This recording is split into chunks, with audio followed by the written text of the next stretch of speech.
Hadin bakaladon ke jingwan kam Trai Iaki Jaka Sorkar dagi kartu ke netli ki longging hasor ba Williamnagar hais Karils district nakaliang jungki bor Sorkar ki lalu miak jingilang ke kabinet banyatai halor ke neg benta bat shimru ye karai ba mono nakaliang jung Paidbah kimla ban shukam Trai Iaki Jaka jong Sorkar badah kete jingilang jung ke kabinet la shimru ye karai ban penjanai bahaya ke ain ke baide bat ki Jaka puta ki badai ki nongkenti jong ke Sorkar.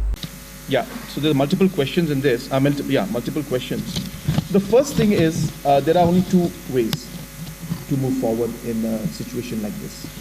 One is to evict the people who are staying there, and second is to find a way to settle things and find an amicable solution.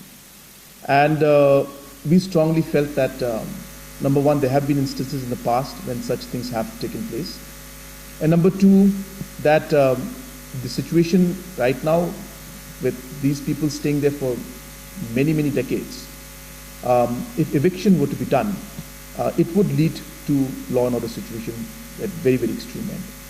Hence, and court cases are happening. Always the things go to court. We keep fighting. There's always uncertainty. There's always a sense of tension. So the government and the cabinet felt that the best way in creating a win-win situation would be to keep the ownership with the government, with specific conditions mentioned, allow the people to stay there on a lease and a long-term lease basis, earn revenue while we do that, and as I said, and have a specific control over any kind of future situations that may come up. So it's a decision that the government has to take. In the past, the governments, in some areas, as I said, Williamnagar was, of course, the decision was made long time back, but it wasn't implemented. We felt that it's important to go ahead with it. So that's the decision that we took, and we feel that keeping the larger interest of the people in those areas, it's the right way to move forward.